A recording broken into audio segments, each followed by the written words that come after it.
만약에 이해가 100% 안 되면 사실 이건 심화반이나 뭐 고득점반에서도 계속 할 내용이긴 한데 그래도 한번 들어보시고 뭐 어느 정도 한번 이해해 보시면 좋을 것 같아요.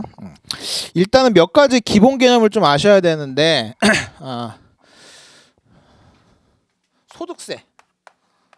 소득세라는 게 있어요. 소득세가 뭐냐면 내가 소득이 생기면 그에 대해서 세금을 내는 거예요. 그냥 내국세 중에 하나예요. 그건 우리나라에만 있는 게 아니라 전 세계에 비슷한 세제들이 있어요. 그래서 뭐 예를 들면 뭐 월급을 받으면 월급의 몇 %를 세금으로 내는 거죠. 소득세로. 그죠? 그런 개념이 하나가 있고 그다음에 원천징수라는 개념이 있어요. 그냥 월급에 대해서 비교를 해보면 원래는 뭐냐면 내가 이제 월급을 뭐 예를 들면 1,000만 원을 받으면 그 중에서 30%를 만약에 소득세로 내야 된다. 그러면은 1,000만 원을 받은 다음에 30% 그러니까 300만 원은 국세청에다가 세금을 내야 돼요. 그러니까 나는 실질적으로는 700만 원을 받게 되는 그런 셈이 되는 거죠. 그죠? 근데 이 원천징수라는 건 뭐냐면 근로자가 내가 이제 예를 들면 회사에서 나한테 1,000만 원을 월급을 주면은 내가 그거 가지고 이 소득세를 안 낼 것 같아. 그래가지고 이 원천징수는 뭐냐면 회사에서 월급 줄 때부터 연봉은 1,000만 원인데 1,000만 원은 그냥 표에만 찍혀 있는 거고 나한테는 소득세 다 떼고 700만 원만 주는 거예요. 근데 사실은 뭐 똑같은 말이긴 하죠. 그죠? 내가 월급을 받아가지고 소득세를 내나 소득세를 뗀 다음에 700만 원을 받나 똑같은 말이긴 해요. 그죠? 근데 어쨌든 이렇게 내가 내는 게 아니라 그러니까 원천징수라는 것은 납세자가 내가 돈 받아서 내는 게 아니라 이 사람이 돈 받아서 세금 안 낼 수도 있으니까 원천적으로 내가 징수를 한 다음에 회사가 징수를 한 다음에 회사는 그거 이제 또 떼먹으면 안 되겠죠. 당연히 국세청에다 내야 되겠죠. 그죠? 그렇게 내고 나는 700만 원만 주면 되는 거죠. 그러면 두 가지 효과가 있는데 국세청 입장에서는 나한테 소득세를 안정적으로 가져갈 수가 있겠죠. 그죠? 그리고 내 입장에서는 여기서 원천징수 한번 했으니까 나한테 또 내라 또 만약에 나한테 소득세를 왜 안 내십니까? 라고 하면은 저는 이제 분명히 나는 원천징수에서 이미 냈는데요. 그래서 원천징수 영수증 뭐 이런 걸 주면은 이 사람은 냈구나. 더 안 받아도 되겠구나. 이렇게 얘기를 할 수 있겠죠. 그래서 이런 소득세랑 원천징수 이런 개념이 있는데 지금 이제 갑자기 관세평가를 하다 이 얘기가 왜 나오냐면 여기다 쓸게요. 사용료 소득이라는 게 있어요. 사용료 소득이라고 하는 건 뭐냐면 우리 권리 사용료라고 하잖아요. 그죠? 그러면 권리를 사용하게 해가지고 그 사용료에 대해서 소득이 발생하면 사용료 소득세를 내는 거예요. 사용료 소득세를. 그죠? 그러면 이 개념은 뭐냐면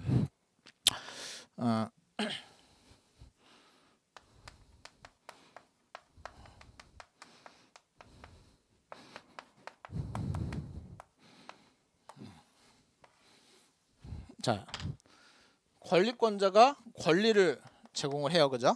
그러면 사용료로 100을 지급을 해요. 그죠? 그러면 이 사람은 100 중에서 만약에 소득세가 30%다 라고 하면은 30만큼을 누구한테? 국세청한테 지급을 하는 거예요. 그러면 이 사람은 권리권자는 권리 사용료를 100을 받지만 실질적으로는 아까 제가 연봉을 월급을 1,000만 원 받았지만 30% 세금 내듯이 실질적으로 이 사람은 100불을 받았지만 30에 대해서는 소득세를 내야 되니까 실질적으로 이 사람한테는 70만큼의 사용료 소득밖에는 발생을 안 하는 거예요.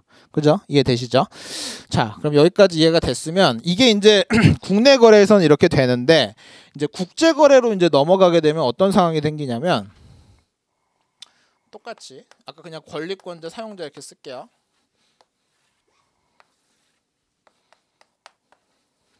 자, 이번에도 이제 똑같은 상황인데 이번에 이제 물을 건너오는 거예요.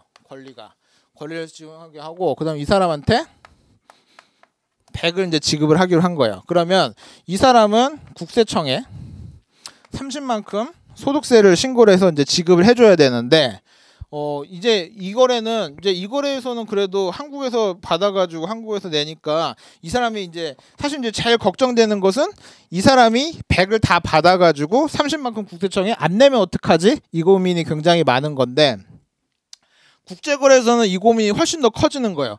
이 사람이 권리권자가 이 사용료 소득을 받아가지고 이 사용료 세금을 내야 되는데 해외에서 받다 보니까 이게 포착이 잘 안 되는 거예요. 그러면 이 사람이 자꾸 이거 안 낼 것 같은 가능성이 자꾸 생기는 거죠. 그래가지고 이 사용료 소득을 원천 징수를 시키는데, 원천 징수를 어떻게 시키냐면,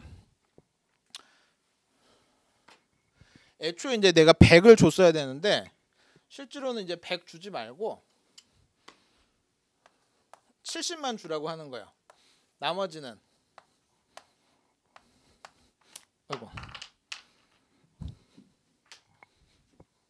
나머지는 국세청에다. 한국국세청이겠죠. 수입국 국세청이겠죠. 그러면 이 사람이 사실은 이 이 사용료 소득을 이 사람이 받을 건 아니잖아요. 이 나라, 그러니까 소득이 귀속되는 이 나라 뭐 국세청에서 받는 세금인데 이 사람이 대신 원천 징수를 하는 거예요. 그죠? 그러면 이 사람한테 뭘 줘요? 영수증을. 그러면 이 사람은 이제 70을 받았지만 사용료 소득은 안 내도 되는 거죠. 사용료 소득세는. 그죠? 그래서 이렇게 되는 개념이죠. 그래서 지금 이제 이해되세요? 어떤 그림인지? 그래서 지금 보면 실질적으로는 우리나라에서 해외로 권리 사용료를 준다고 하면은 예를 들면 100을 준다고 우리 지금까지 계속 배웠지만 실제로는 100을 줄 수가 없어요. 원천 징수하고 그 나머지 차액만큼을 지급할 수밖에 없어요. 그죠? 근데 이렇게 이제 할 수 있는 거는 이 나라와 국제 조세 조약이 있어가지고 국제 조세 조약이 있어서 너네 세금 얼마냐라고 물어봐가지고 우리 30%야. 그래? 그럼 너네 나라로 나갈 때 내가 30%를 미리 걷어놔 줄게. 그다음에 걷은 거를 냈다라고 내가 영수증까지 줄게. 서로 이렇게 해주는 거야. 그죠? 그래서 이거 이제 사용료 소득에 대한 원천 징수라고 하는데 그냥 상식으로만 알고 계시면 이걸 이렇게 하는 이유는 첫 번째 탈세 방지. 두 번째는 이중과세금.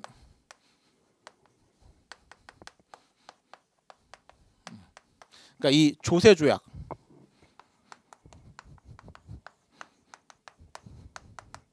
이 원천 징수라고 하는 건 이 조세 조약에 따라서 원천 징수를 하는 건데 이 조세 조약에 따라서 원천 징수를 하게 되면 제일 첫 번째 탈세 방지 효과가 있어요. 이 권리권자가 권리 사용료 소득이 생겼는데 신고 안 하고 그냥 혼자 다 먹어버릴까 봐 이 소득세를 내야 되는데 이 소득세를 안 내는 것을 애초에 방지를 할 수가 있고 나갈 때부터 이제 걷어내 버리니까. 그죠? 그다음에 이중과세 방지라고 하는 것은 이 둘 간의 협정이 잘 맺어져 있어 가지고 얘한테 먼저 받았으면 얘는 굳이 안 받아도 됩니다라는 게 실시간으로 전송이 된다는 거예요. 그래서 이 사람한테는 나는 이미 냈는데 또 내라고요? 이런 이중과세 문제가 안 생긴다는 거죠. 그래서 이렇게 이 조세 조약을 통해서 탈세 방지, 이중과세 방지 이 두 가지를 하고 있는데 자, 그럼 이제 관세 평가적으로 보면 문제가 생기는 게 뭐냐면 지금 이렇게 했을 때는 우리 구매자가 권리 사용자가 권리권자에게 지급하는 로열티가 총 얼마예요? 70, 그죠? 70을 지급을 하죠. 그러면 70을 지급을 하는데 실질적으로는 70을 지급을 하지만 이 사람 입장에서는 사실 30도 부담을 해야 되는 거거든요. 근데 이 30을 부담하는 이유는 이 사람의 세금이 전혀 아니에요. 왜? 이 사람이 내야 될 걸 그냥 나는 미리 내준 것 뿐이에요. 그죠? 그러니까 이 30을 부담하는 것도 사실은 권리 사용료의 일종이다라고 봐야 되는 거죠. 그죠? 내가 줄 때는 100을 다 줬는데 100을 줄래니까 30은 무조건 세금을 내라고 해서 이건 줄 수가 없었다. 이런 개념인 거죠. 근데 논리적으로 생각해 보면 네가 100을 다 받더라도 이거 결국은 30만큼 소득 내니까 너한테 실질적으로 주머니에 남아 있는 건 70밖에 없는 거 아니냐? 이렇게 되는 거예요. 그죠? 그래서 이렇게 원천 징수를 안 했을 때는 100이 지급될 거고 원천 징수했을 때는 70, 30 이렇게 나눠서 지급이 될 텐데 사실 이 원천 징수하는 그러니까 권리 사용자가 원천 징수에서 지급하는 이 30도 전체적으로 권리권자에게 지급하는 권리 사용료의 일종이다라고 봐서 관세 평가에서는 이 원천 징수 금액을 포함한 금액을 가지고 관세 평가를 하는 거고 그 포함된 금액이 전부 다 권리 사용료다라고 규정을 하고 있어요. 그래서 이 그림을 좀 알아두시고 자, 그러면 이제 여기서 한번 생각해 볼 게 뭐가 있냐면 우리 권리 사용료를 계산할 때 두 가지 관점이 있는데 그 권리권자가 구매자가 지급하는 금액 기준으로 돼 있나요? 아니면 권리권자가 영수하는 금액 기준으로 돼 있나요? 구매자가 지급하는 권리 사용료다라고 표현을 해놓고 있기 때문에 구매자가 지급하는 건 사실은 100이 맞죠. 30, 70 해서 100이 맞죠. 그죠? 근데 이렇게 권리 사용자가 영수하는 금액은 70이죠. 그죠? 그러면 영수하는 금액과 지급하는 금액이 다른데 관세 평가에서는 권리 사용료는 구매자가 지급하는 금액 기준으로 30 더하기 70 해서 100만큼이 전부 다 권리 사용료로 봐야 된다라고 표현을 하고 있는 거예요. 이해되세요? 그렇게 어려운 개념은 아닌데 이렇게 한번 이해하고 넘어가는 거랑 안 하는 게 달라서 한번 꼭 이해 좀 해주셨으면 좋겠고, 이런 좀 배경을 좀 알고 이해하시면 훨씬 더 좋을 거예요.